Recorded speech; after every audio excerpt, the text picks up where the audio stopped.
What are we focusing on today, George? Talking about Ascension Day, because Thursday this week is the Feast of the Ascension, Ascension Day. It's 40 days after Easter. It's the day Christians remember Jesus ascending into heaven, which is quite an important part of the Jesus story. It is quite an important day.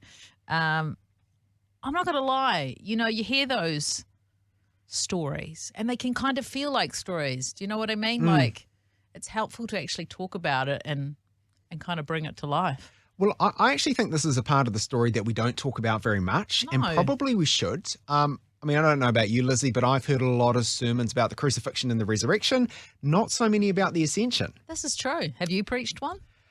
I have, yes. And do you know, actually, I called it the Forgotten Feast because I think it is forgotten. We don't focus on this part of the story, but it's actually really important. And perhaps in the next few minutes we'll talk about why.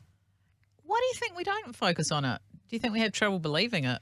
I think we kind just of skip over it. I think it's more that we fail to see its significance. We fail to see what it actually means. We're just kind of like, okay, here's part of the story where Jesus' earthly ministry ends. He ascends back to the Father in heaven, and the disciples are kind of, you know, they're sent to minister and to do mission in his name. Left to themselves. But what does that actually mean for them, and what does it actually mean for us? And I think one of the things which is easy to miss but super important is it shows us that Jesus is the reigning king. So him ascending to heaven isn't actually about him leaving.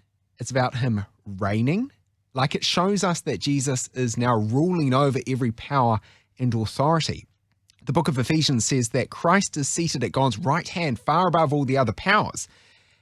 And we are joined to him if we're Christians. So this means we share in his victory, even while we are living in a world here in which we face real spiritual challenges. And I wonder if people skip over that because it might be easier for us to relate to him on the earth. Because that's somewhere we are, right? Yeah, this is true. I mean, I just think it's so important. If he is in that place of authority at the Father's right hand, and we are in Christ, this means that we stand with the victorious King. I love that. So that gives a huge amount of perspective and power to our lives here on earth right now. Another thing I think it shows is that it gives us access to God, because the book of Hebrews says that Jesus is our great high priest who has passed through the heavens. Now, that's a very famous part of the New Testament, but if you think about what passing through the heavens is, that's ascension language. Because Jesus has ascended, we can approach God's throne with confidence. So again, it has implications for what we face here on earth in the here and now, because it means whatever we're facing, things like illness, discouragement, betrayal, pride, you know, all that stuff, which is a real struggle in our day-to-day lives, it means we can pray boldly, knowing that the ascended Jesus himself is actually praying for us. He intercedes for us. And because of him, because of our great high priest who has passed through the heavens, who has ascended, we can approach the throne of God with confidence. That must really mean something to you as a trained and ordained priest, right? That Jesus is the great priest. Like, I just feel perhaps for more than a layperson than myself that you would have more of a kind of a handle on that. Like, I've been to one of your services. I know some of the things that you do. Does that sort of make you feel that, hey, I'm connected to this more? It's funny as you say that. I'm like, wow, yeah, no, that's a cool point. I will go away and think about that, Lizzie. But yeah, it does. I guess it's a reminder that actually Jesus is our great high priest. Yeah.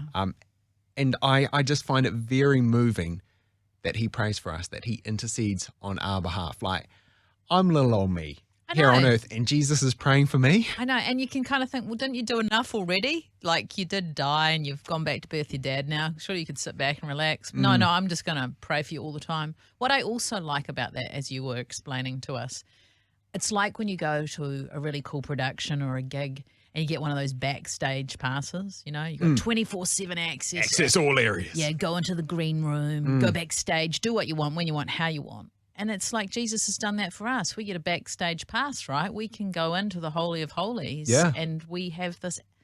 That's mind-blowing. We can approach God's throne with confidence. Yeah, it is. It's a mind-blowing idea. The final thing I want to say about the Ascension, is that it actually keeps us longing for Jesus' return. In the Ascension story in the New Testament, the angels tell the disciples that Jesus will come back the same way he left. And this fits with the idea that we see in the New Testament that One day Christ is going to return to fully establish his kingdom. Like, this is the great Christian hope. It's not just like wishful thinking. It's not vague optimism. Actually, it's a concrete promise. Jesus is going to come back, and one day everything will be as it really should. And so when we think about the story of the Ascension this week, we remember that it's not just a goodbye. It's not just Jesus leaving. Actually, it's a promise that he's coming back. It's a promise of Christ's return. It's a promise of the future that we will one day be part of. For me, that's incredibly encouraging. So awesome. Reverend George Penk, thank you for joining us today again on Something Theological. Thanks, Lizzie.